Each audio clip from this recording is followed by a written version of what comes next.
Good afternoon. How goes the hour? This is Willie Flowers with the NAACP Maryland State Conference, trying to give you information around this great state of Maryland.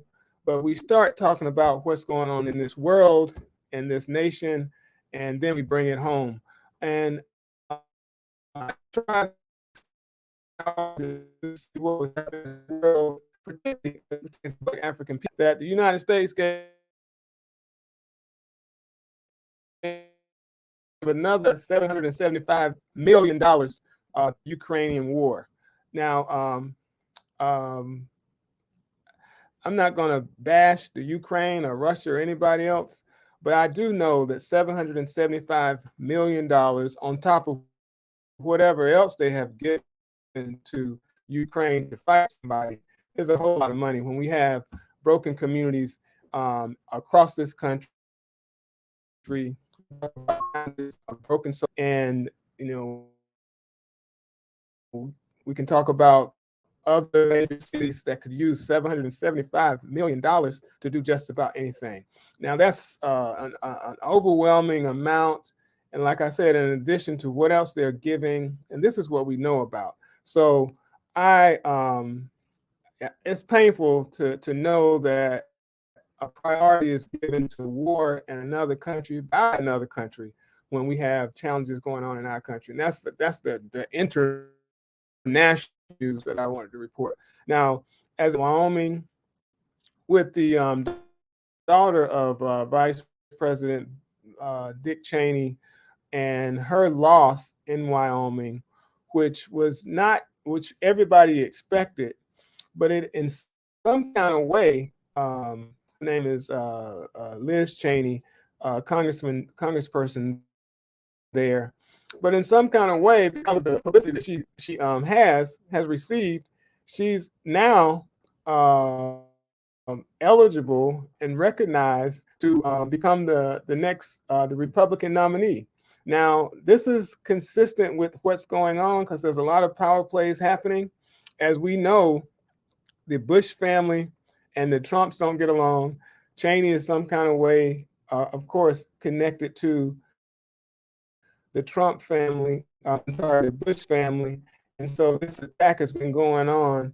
We saw how Trump took out Jeb Bush in the 2016 election. So there's some fight going on. But one thing that I want to remind everybody else is, even though they have these personal fights, that when it came down to what happened with Roe v. Wade, the 6 votes that ended Roe v. Wade in this country came from the Bush family and the Trump family. And that's a message to us that even though these people don't get along personally, they're going to fight publicly, that when it comes down to changing policy, they stay on the same page. And as Black African people in this country, with all that we have to remember that. I mean, we can fight, we can disagree, but we do have to have a process and a commitment to empower our people.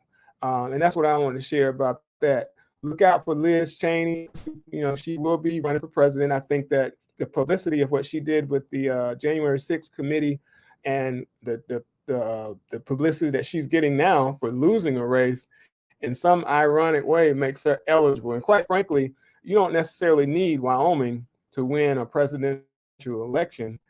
You just need name recognition, which she has gotten. Her father has involved in the nation for the last 40 years or 50 years. The Cheneys have been involved, and she is set to raise money, which they can do, so that she can be in Iowa during the next presidential. So listen out for her. Now, locally, I want to acknowledge the folks in Howard County. They pulled together a 6-week Freedom School program. I have a T-shirt here, and it was a successful program. It was basically connected with this whole policy around summer learning. So it was a program for 6 weeks that gave, I guess, young people an immersion into technology, into arts, into financial literacy. And it, worked out. They closed it up last week, and I want to applaud everybody who was involved in that process. We're hoping to continue it throughout the year so it can be a part of after school time as well. But definitely to hit the pieces around technology advancement and understanding arts and just being better students so that they can be, and also let me add history. History was a significant part of it because we took the position from a policy standpoint that it's not up to mainstream uh, public schools to determine how we teach our children about our great history. So be on the lookout for that. We hope to promote it to other branches throughout the state, if not the nation, so that summer learning connected to Freedom School, just using that name triggers interest, will be a part of what we do with the NAACP. Now, I want to let you know that this program today will include our state GOTV coordinator for the NAACP, Martin Mitchell, who comes to us as a council member in Laurel, but he's also, when he ain't doing what he's doing now, he's a political action chair for the Maryland State Conference, NAACP, and he was just the most qualified person to do what we're doing right now, because it's the case for the first time in our history, I think, when we started doing this kind of stuff with the NAACP, that the state of Maryland is a priority state for the NAACP to fund election activities until election night, obviously. But we have a unique situation in the state of Maryland now because we have, as you know, we've had a Republican governor for the last 8 years. While there's nothing wrong with that, it is the case that Republicans don't do things the way we do when it pertains to trying to uplift our community. As everybody knows, the great story about the Red Line in Baltimore City that was set out to do everything that needed to happen as it pertains to public transportation. But if you know how large public works projects operate, it also helps to enhance communities, creates jobs. It definitely would have created better rail services for the people of Baltimore. But when Governor Hogan, I don't even think he got into office, he ended the Red Line. And had he done it right now, the Red Line would be completed and we would have other options for transportation in the Baltimore region. That did not happen. And so we literally have to start over again with the hope that the right person will be elected so that these types of opportunities, as it pertains to community development, as it pertains to increase in housing value for families in the areas where the Red Line are, and just overall revitalization for communities like Baltimore that need it. So that's one frame, one thing that we're looking forward to as it pertains to how we elect folks, who gets elected, because as they say, elections have consequences, and we're getting down to how the NAACP will be operating. And again, like I said, we have our state GOTV coordinator, Martin Mitchell, to kind of give you an idea of what is next for what his job means and how that will enhance the state of Maryland this election year. I want to welcome to the stage council member, state coordinator, state GOTV coordinator, PAC chair, all that, Martin Mitchell. How you doing, Martin? Hey, what's good? I appreciate, all the titles and everything, but, I'm just here to do the work. Just here to do the work. So I guess we'll talk a little bit about what's going on. So, oh, sorry. Didn't mean to cut you off there. Exactly. So I can set the frame. Can you hear me? Yes. You have opportunity to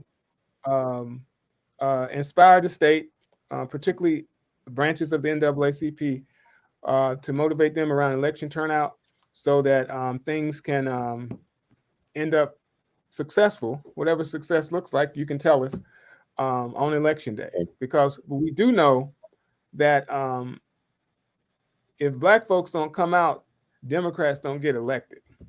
So the pressure on you is to do that. What's the step to doing it? So, of course, we have several different branches, chapters and councils across the state. The thought is like working with those different units to imagine, what type of GOTV, what they want to do in their area, because the GOTV work in Howard County might look different from the GOTV work in Calvert County. But also working with them to identify some down ballot races that they want to focus on or have a high priority on. So those are, of course, some key points. And the biggest thing is really making sure that there's work being done. So if they need ideas, helping them get ideas about how to get out there, um, talking to them about the different local groups that they work with already in the area, and about like how they can collaborate. The biggest thing that a lot of people should know, and I'm sure most of the units already know, is that there's money out there for you to do your GOTV organizing work this summer. So I mean, they're not necessarily this summer, but fall. So the thought is if you want to get out there and advertise, if you want to get out there and pay door knockers, if you want to get out there and put literature out there on behalf of just getting people out there registered to vote, or making sure they get out there to the ballot box. The thought is something called the Building Community Voice Fund. So we call it BCVF. And so we're encouraging not only all these different units to apply, but we're encouraging groups that partner with the NAACP that share the same mission of making sure that we get as many Black folks registered to vote and out to the ballot box. Because one of the important things is not only registering people to vote, but making sure that it's on their mind and top priority to get to the ballot box. And one of the ways that I would like to do that is just by being conversational in transaction and conversational in interactions with people, and not transactional. So the thought is not just coming to you, are you registered to vote? Screaming that you registered to vote, but coming to you like, hey Willie, cannabis is going to be on the ballot, and then you might be like, oh no, I had no clue. Well, how do you feel about that? Most people, they feel one way or the other. Well, to voice your opinion, you got to be registered to vote. You got to voice your opinion through your vote. And so the thought is talking to them about issues instead of just the candidate, because of course, as you said, there's several candidates, but talking about the top of the ticket. I know that women's rights is going to be on the ballot because one candidate has mentioned that he's very much against taxpayer funded women's rights. So that's what people have to remember when they are thinking about not voting or not participating, or when they're thinking about making that vote, like why they're making that vote, making a conscious effort. Well, you said two things that kind of stood out that I think you probably need to explain to some folks because it could be new terminology. I do want to focus on this term you use, transactional uh, organizing, I guess. Uh, and that means that you just assume that someone is going to vote for something because you say so. Is that what you're saying, basically? Yes, and it's the thought is like just because I want something, right? So like the thought is not only because I say so, but also because the thought is it's less demanding and it's a little less pushy, like Right. like some people are kind of like, whoa, don't ask me that, you know what I mean, like Yeah. but Yeah, but if you because if you've done, I guess you've done national campaigns, and I remember the toughest thing about going into a new community is that people don't trust you. And so if you're going in there, and we often do this, and it's really compounded when a person is of a different ethnic background than you go in a community, particularly black communities, and you got people who are not black telling black people you need to, do this because of this, and it doesn't go over well. And so I guess what you're saying is that you're pivoting to something that's, you say, conversational, but it means that you're trying to balance out the significance of voting to where they are in their home space at the sure, real micro level. sure. Absolutely. I mean, the thought is all roads lead home, all politics are local, right? So, the thought is keeping that in mind because, just just names are not going to get, the non super voter out, right? So there has to be issues that they care about, that you're speaking to. Now, when you talk about down ballot races, what does that mean? So for us at the NAACP, we're really looking for state, house, and lower. So anything really at the county level, or more local level, school board races, county executive, county councils. So definitely interested in somewhat of the the state house races, but more so focused on those county level races. Okay. All right. Well, I guess the reality is, and I think this conflict comes up all the time in the state of Maryland because you have Democratic um, districts that are overwhelmingly Democrat, and the tradition in the state of Maryland has been when a person runs for governor, they look for support from the senators, but the Sure. senators, most of them don't have competition in the primary. So I find it hard to that someone who doesn't have competition will work harder for someone else than they work for themselves. Is that a piece of this lack of turnout in elections that have caused Democrats to have fewer gubernatorial elections in the last 20 years than Republicans in a Democratic state? Or is it Sure, just sure. one piece of it? Is that just one piece of it? I would like to say that's just one piece, right? Because I mentioned to you that I think one piece was, especially looking at Anthony Brown's race, definitely congratulations to him. But looking at his race for governor, the thought is they just anticipated that they would win some of these Democratic strongholds, right? So they didn't put resources or much time, in those areas, right? Like, because they figure they need to win the West, some things in the West, some things over East, and some other areas where they're less known.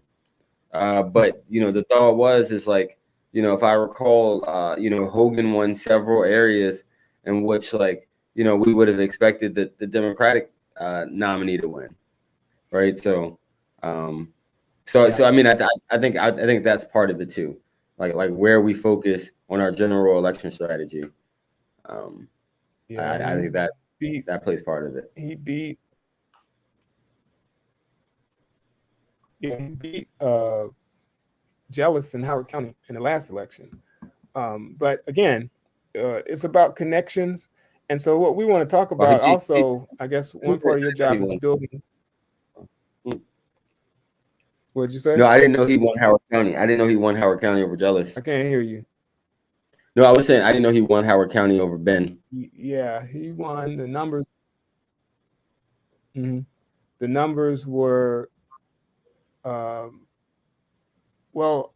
Let I do think he won. You can check it, but the uh, the numbers for the county executive were inconsistent with the numbers for Jealous by a lot. And as you know, in that same election, which is kind of ironic, Calvin Ball won Howard County, but I want to say Jealous lost Howard County.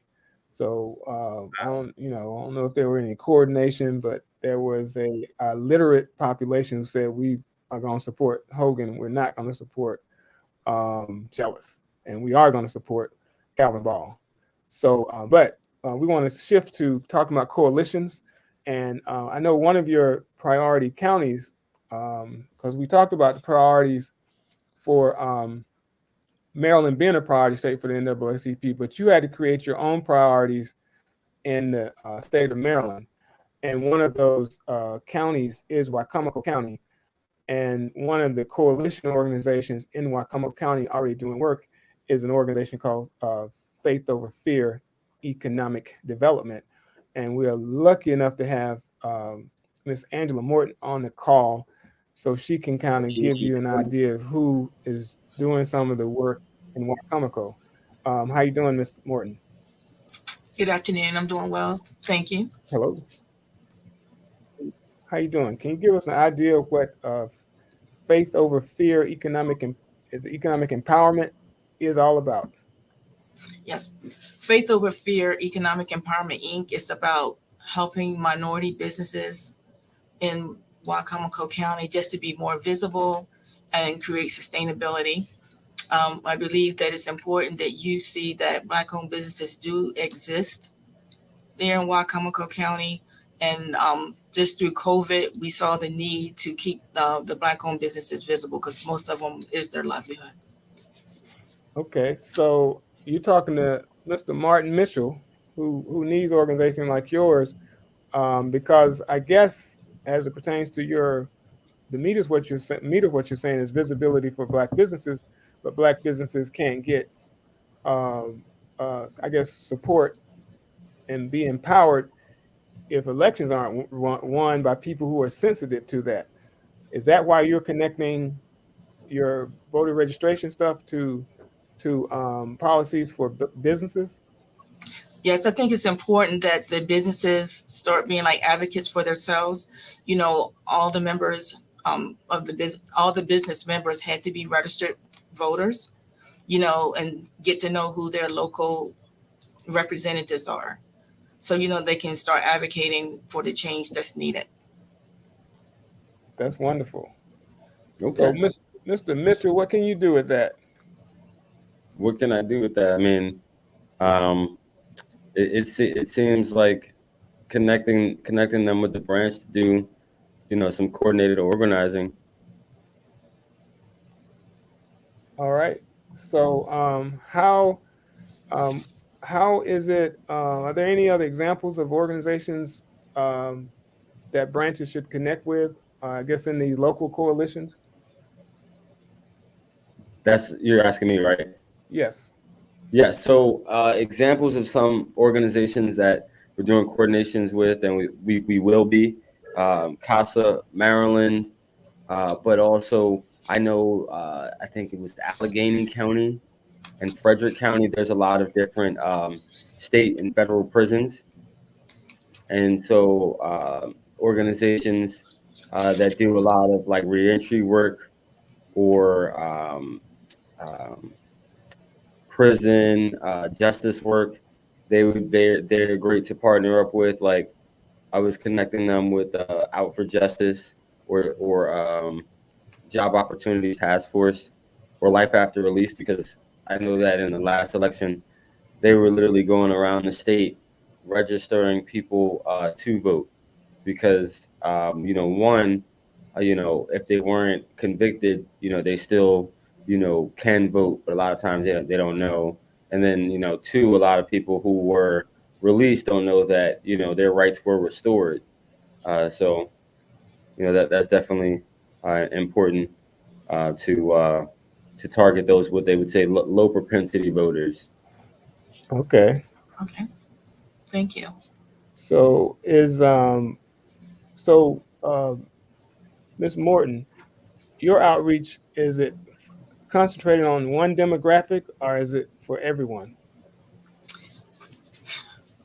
Really, I was trying to concentrate on the African American voters. It's trying to increase the registration and them coming out to vote. But as we go around, you know, anyone that needs to be registered, you know, we've been able to get them registered. And as far as like conversation points, have you used the referendum as a conversation point? Actually, we just talk about the people that are running. You know, this is the first time we've had this many African American candidates, you know, that's made the general election. So I thought that was a good talking point alone, you know, to make people aware, you know, of the importance of registering to vote and getting out to vote. I mean, and we've been partnering up with actually someone that has a food truck. So, you know, go out in the neighborhoods and been able to give out you know, you get free hot dog, hamburger, drinks, chips, you know, just for registering or even showing proof that you're registered. Okay. Well, I love to hear that it's the most Black candidates ever. So that in the county. So Yeah. so the secondary talking point would be cannabis on the ballot. That's the secondary one. It's like, hey, you're gonna have the possibility of electing the most black people you ever have, and right thereafter, cannabis justice. You have cannabis justice on the ballot. Yeah. So I guess you get excited about cannabis justice, but we need more than that. What else? What else? What else are we gonna get excited about, or what else are we promoting? Well, women's rights. We said women's rights, and women's rights is on the ballot too. Okay. All right. So I guess my concern is, are these issues that you're highlighting, talking about smoking cannabis or eating it or whatever y'all do, Oh, or and being a business person, women's rights, is it going to motivate folks who are in the most need? The problem we have as black folks is reaching people who are really in pain, who have traditionally expressed that pain, and don't see voting as a hard thing to do if they have to worry about eating and feeding their family first. What message do you have for them? I'll let Angela go first. I'm a simmer on that one. I'll let...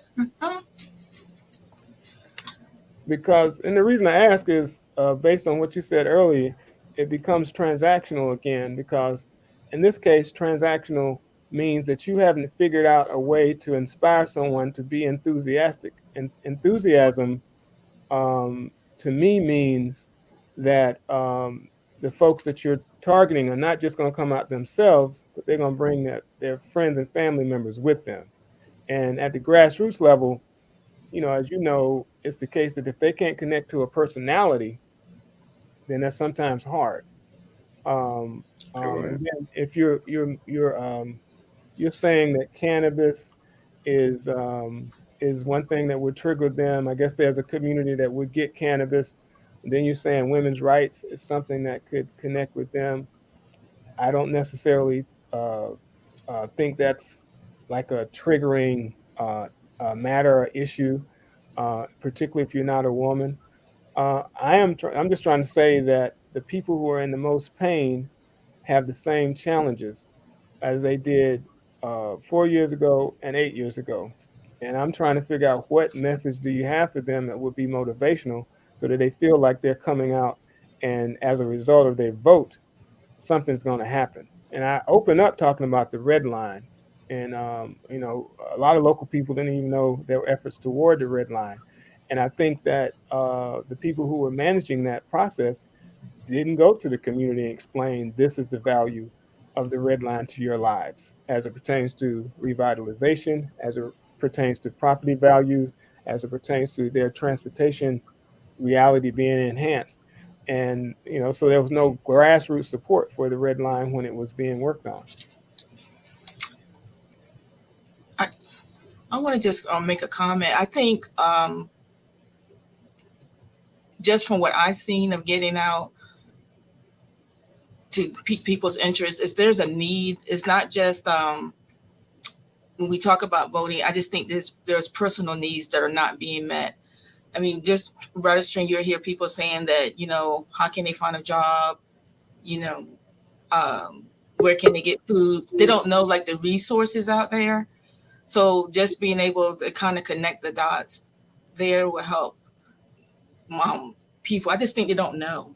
I'm just finding that's what I've been finding, that they're just not aware, what's going on around them. I think we should do a better job of getting information, out, in the community of resources and things of that nature.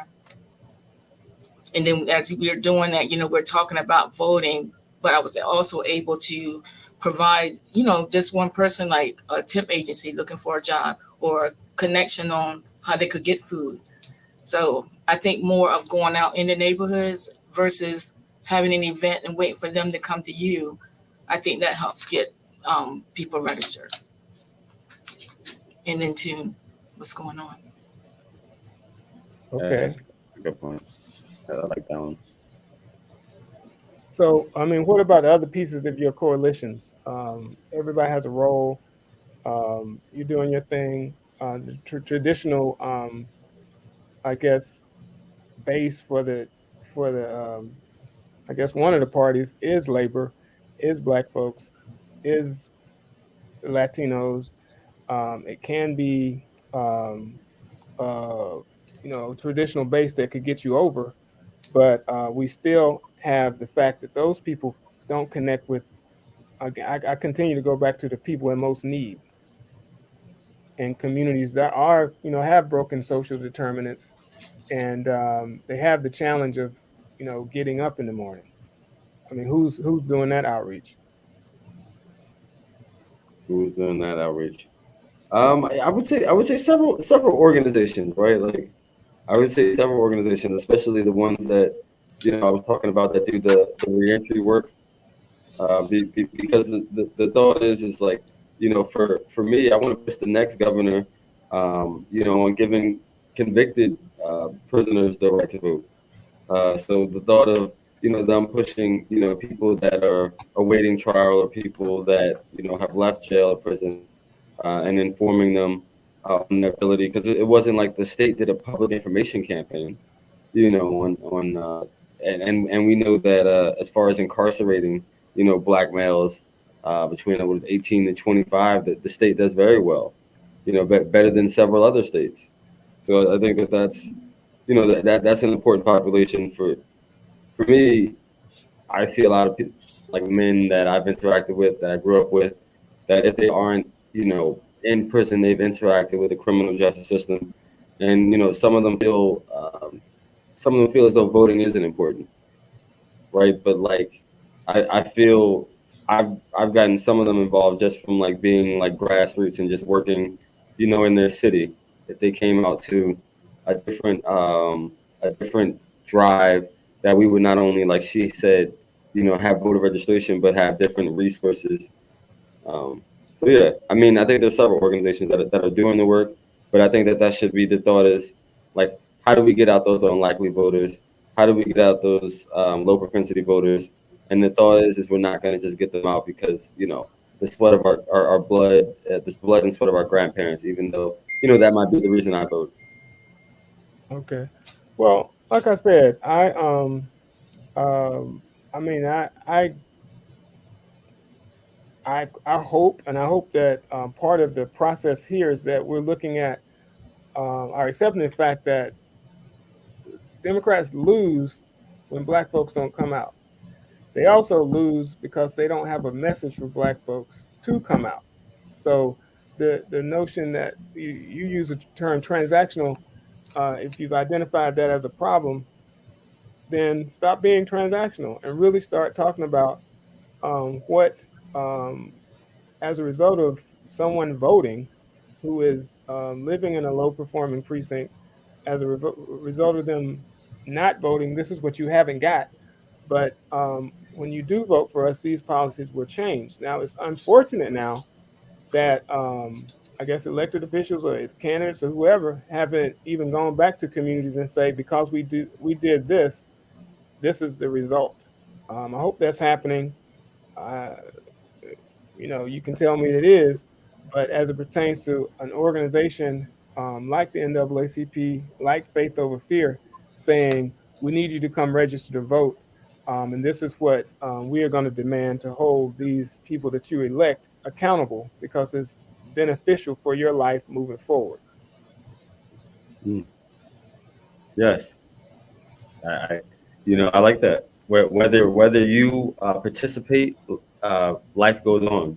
So why not participate? Because I mean, the example is cannabis is on the ballot. Um, Whatever you call it, cannabis, weed. I mean, I don't even think that. Well, weed is a plant that's just growing wildly, right? So, I'm talking about the medicinal cannabis, but I'm also talking about, legalization, because I think that, we do want to talk about the economic, but it's more about the reparative justice. Okay, I get your passion about this issue, Yeah, but what we're exactly. talking about is how you're going to trigger somebody to come out to vote. And messaging is important, but word usage is too. And cannabis ain't something that someone is going to wake up to say that I need to go vote for it. Using the word marijuana, smack, whatever the grassroots people call it, would work if they know that this institution that they have been hiding from, getting arrested from, no family members who are in jail from it, if they know that that would stop, then that could be the trigger for them to come out to vote. As it pertains to everything that we're talking about, and you said it yourself, Sure. nobody told ex-offenders that they could vote because it wasn't important. I don't even see a whole lot of candidates who can benefit in these communities that were victims of mass incarceration. I don't even see them mobilizing ex-offenders to turn out to vote the way I would depend on them, particularly if they lived in these challenged communities. But I don't see that at all. So I guess all I'm saying is the messaging is one. We have opportunity to legalize marijuana, weed, dope, whatever we call it. I'm sorry, dope could be misinterpreted because dope is heroin. So I'll take that back. But marijuana, weed, or whatever you call it. Um, we have that messaging. And then, oh, by the way, think about your uncle, aunt, whoever who's incarcerated for something that people are getting paid to do now. And not only do you have opportunity to take a part of that, a legal part of that industry, but you have opportunity to vote so that nobody else goes to prison because of marijuana charges. And oh, by the way, um, the former state's attorney took the position of the policy to not arrest or convict for uh, low drug cases, whether it's marijuana or whatever.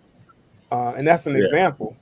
But my point is, if we don't have something that's solidly something that they're experiencing, I mean, you're going to get the same turnout, a same lack of excitement about elections.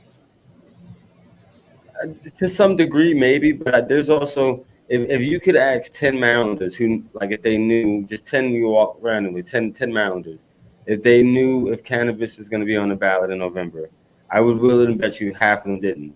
So the thought is, like, they don't have the information. Like you said, the prisoners who left the jail, they don't have the information knowing that they have the ability to vote and they're restored. And there's a lot of Marylanders that don't know what is even coming on the ballot. With like you and I and many other super voters keep having the same conversation amongst us, but we're not really getting out there to the grassroots people who don't listen to the podcast or read Maryland Matters essentially. So the thought is like I believe that it would drive people to the ballot the same way that in Kansas, it drove people to the ballot abortion, so whatever we called it, whether it be under the moniker of cannabis, weed, plant, flower, I do believe it has the ability to drive people to the ballot. Okay. I think we need to just to connect. I feel like we give out a lot of handouts. We do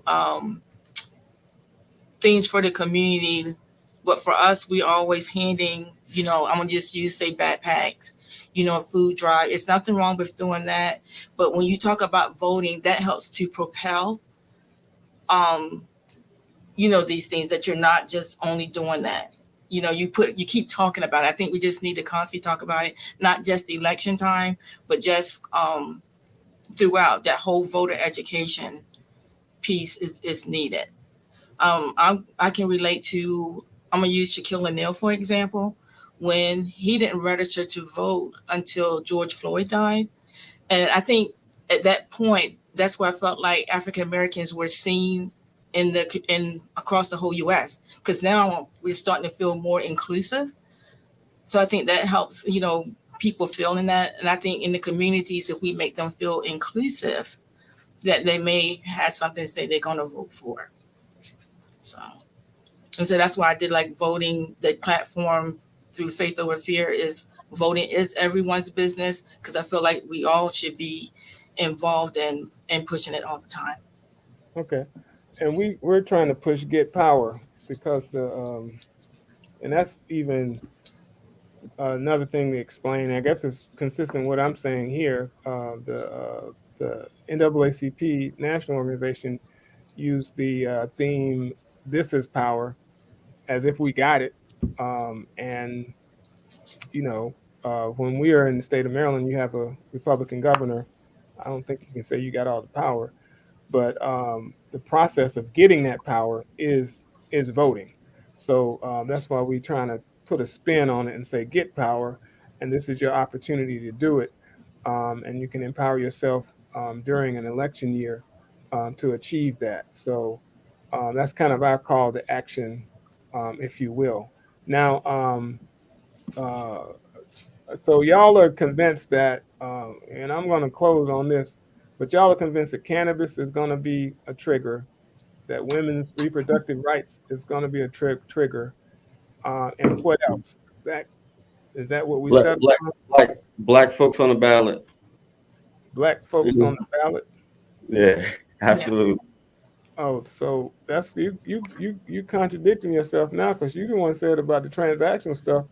Um, Well, I'm just highlighting that, as a proud, proud black person, I'm definitely excited to see that. I'm sure there's other people that are going to be excited as well.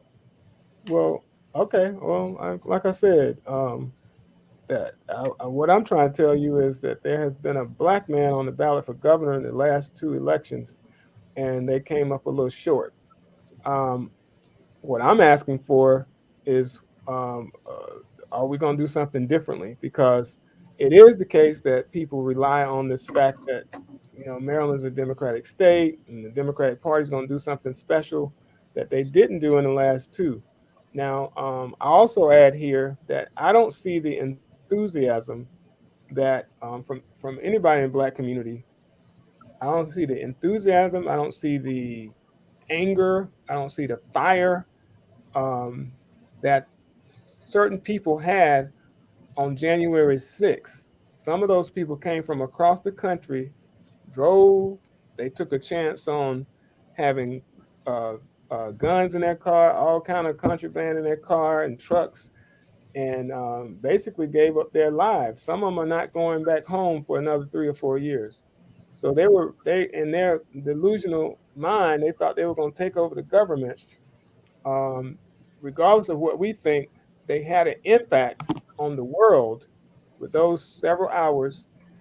What I'm telling you is, those people are voting. They voted. That was in 2021 or 2021.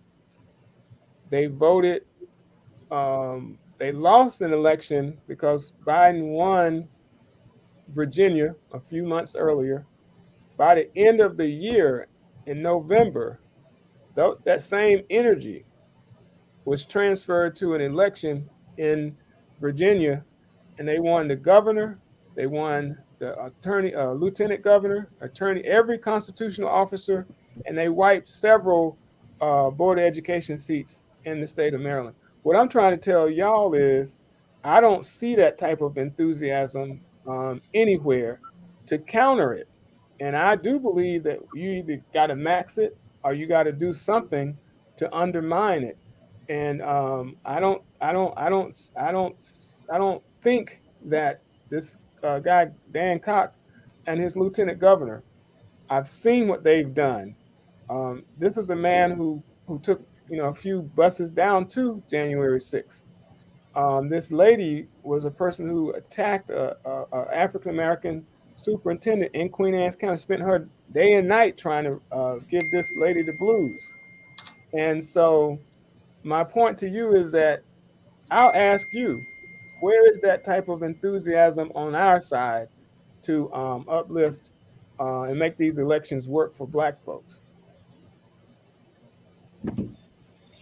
Hmm. Sheesh. That's a heavy question, Willie. That's a heavy question. Where's the enthusiasm? I mean, it is the midterms, right? It is the midterms. Um, I think the enthusiasm will come as it gets closer to November. At least I'm hopeful as groups begin to get their plans together, their GOTV plans. So All I'm right. hopeful. I'm hopeful. All right. Well, if you say so, but like I said, I think we're up against a storm. Um, I guess there's always this rising action in elections. I guess that peaks on election day, but there has to be some sign that this thing is going to be like it was last time. And I mean, I can't say I see that. I do get around this state, um, and the only different thing I do see is that this guy Dan Cock is don't even have any message. All he has is a picture of him and the most vilified person that there is when it comes down to politics in this country, and that's Donald Trump.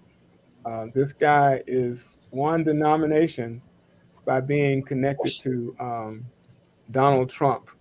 And what I'm asking from y'all is, uh, where is that type of energy on the other side?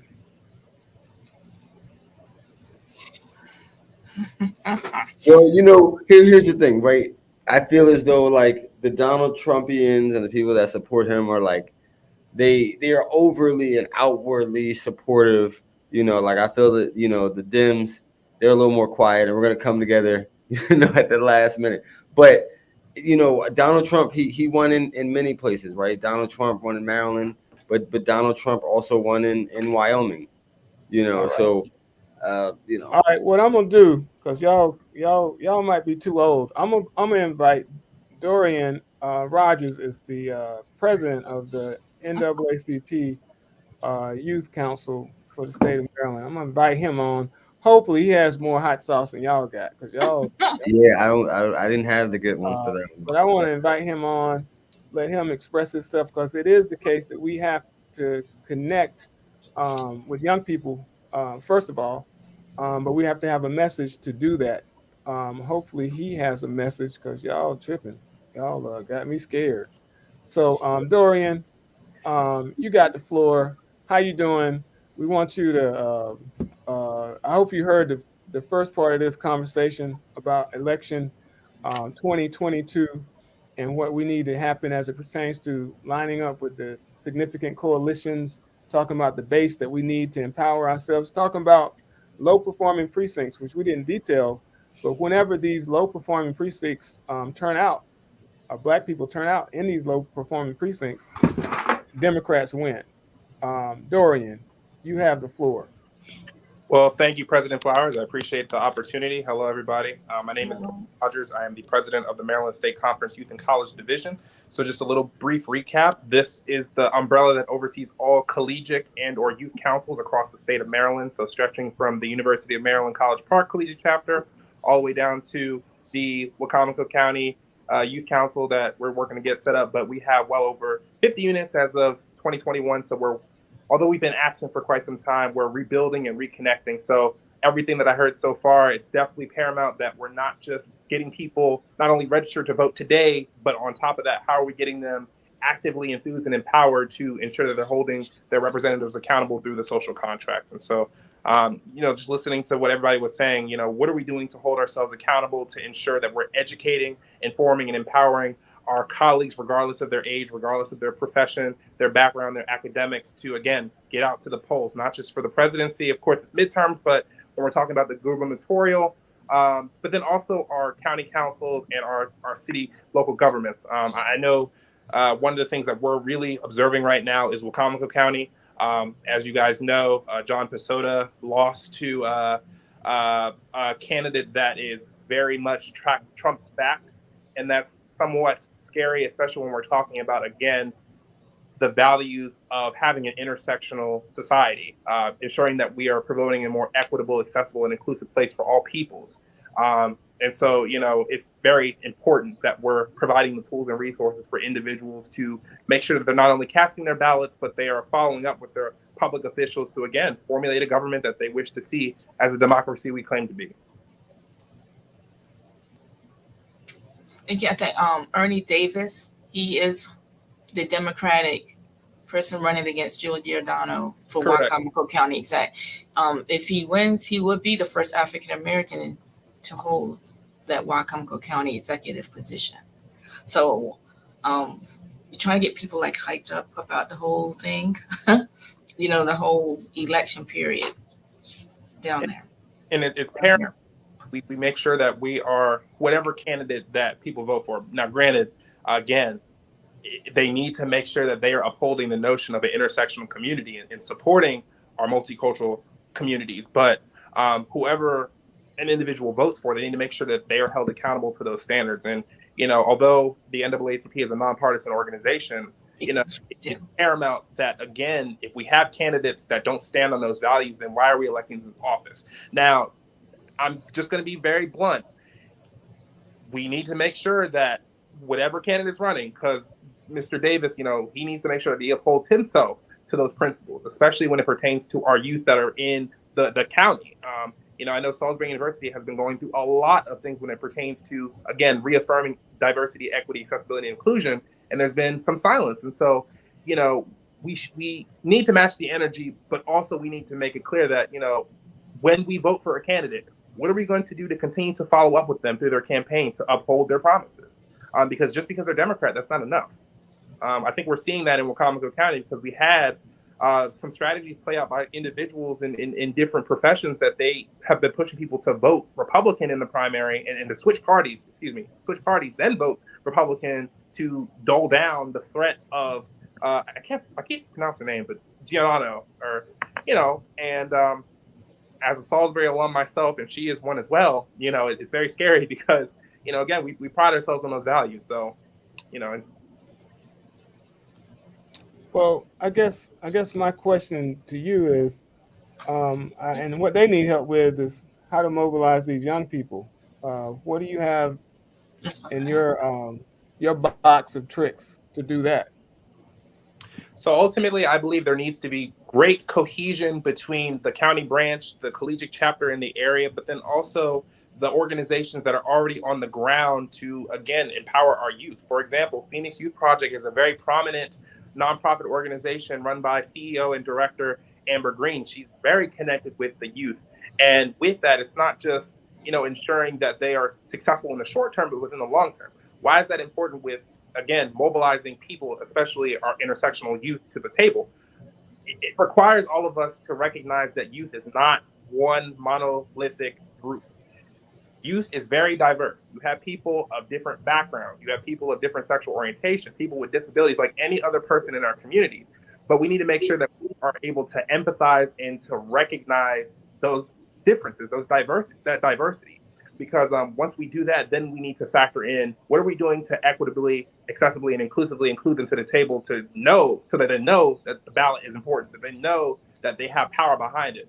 Because what we're seeing is that a lot of youth, they may feel dismissed when it comes to the external threats, but then also the internal threats. Sometimes there's elements of people feeling there's some condescending notion behind if you vote for a certain candidate, you're automatically against us, but we need to make sure that we're providing the tools cohesively so that they know that their voice matters. But again, it's not just through the ballot, it's also through following up with their public officials, making sure that you call them on the dime when something's not matching up with the timeline that they put down. You're teaching them those elements, and a great pool to get that from is through the educational system.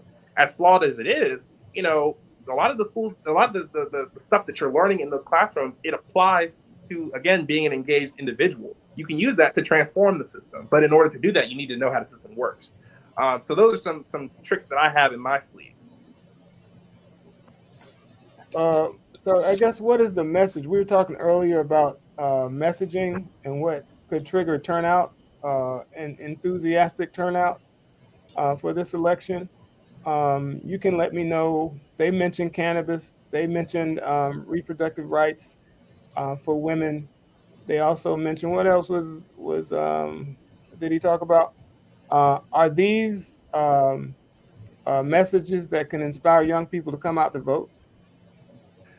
So me personally, I think it's somewhat broad because, again, when you talk about the intersections attached to, let's say, for example, legalizing marijuana or cannabis, what are you doing to apply them to the other social issues that are going on? For example, mental health, because again, you can't affirm one thing and then discredit another, because we have a culture within our society, especially Maryland, even though we've had pretty progressive laws that have been in the works, mental health is still viewed as something that, oh, you need to be fixed. But if you're interconnecting those avenues to then say, if we legalize this, they can tap into other industries or to other topics and inequities, then we can really start to show that it doesn't just affect your neighbor, it doesn't just affect your colleague, it affects you as well.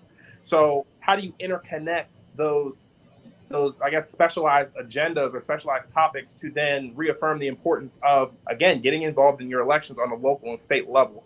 So although they are very broad, I think if that was to be taken, there needs to be greater interconnectivity when it pertains to how those things affect the everyday person. Okay, I guess I understand your point, but when you're trying to get people to come out and vote, you got to break that down and put it in some local terms. Mm-hmm. And I guess I'm trying to make it easy for you because you have, connection to young people. If there were 2 or 3 things you're going to tell a young person to register, and then don't forget you got several options, and a lot of people are not exercising those options. You can mail in your ballot, you can early vote, Mm-hmm. and you can vote on election day. Those are 3 options to voting. What I'm trying to figure out is what are young people going to be triggered to come out and do 3 of those options? And what you said makes me think that they ain't gonna come out. So again, there needs to be greater cohesiveness when it pertains to getting that message out. So it has to come from entities that are within the sphere of those communities, especially when you're talking about youth. So then the question shifts to, what are we doing to get out into the places that our youth are at? For example, if they're hanging out at their local after school programs, if, let's say, for example, they are very interested in a lot of the community service work, because there's certain areas, for example, Montgomery County, where we have a large group of people that are heavily involved in getting involved with nonprofits. What are we doing to go to them to then articulate it? Now, in terms of breaking down the process, because again, not all some people will always claim that, they're not interested in the politics. They're like, oh, well, I'm not really too knowledgeable of the politics. Most of the time, they've already demonstrated their knowledge, even if it's not in the jargon that people use in political dialogue. Again, what are we doing to empower them to do so? So to answer your question, going into the communities and to the locations that our youth are at. Because then when you do that, then you're showing that you have interest in them. So then when you get their interest, then what you do is you translate it into, again, going back to what we were talking about, you talk about the legalization of marijuana. Again, just as an example, this not only applies to, again, of course, the material usage, but how does this tap into, again, mental health, to education, to the prison industrial complex, for example. I'll give you a real-time one. A lot of college students in Maryland right now are a little bit heated right now. I'm using this as a euphemism. They're very heated at the fact that there was a time, and I'm gonna be honest, there's still a time where a lot of the goods that are being made within our prisons in Maryland are being translated into our universities, into our schools when it comes to furniture. People didn't know that. But again, the way in which, and I'm referring to myself now personally, because again, I was one of the people who had to articulate it at Salisbury, you have to interconnect with their experiences. So when we're talking about, if we're an institution of higher learning that values the abilities and the liberties that are supposed to be protected under the U.S. Constitution, but yet we still have codes that are locking up our people and still integrating the elements of slavery, again, that's already that college youth, for example, again, that's just one group of people.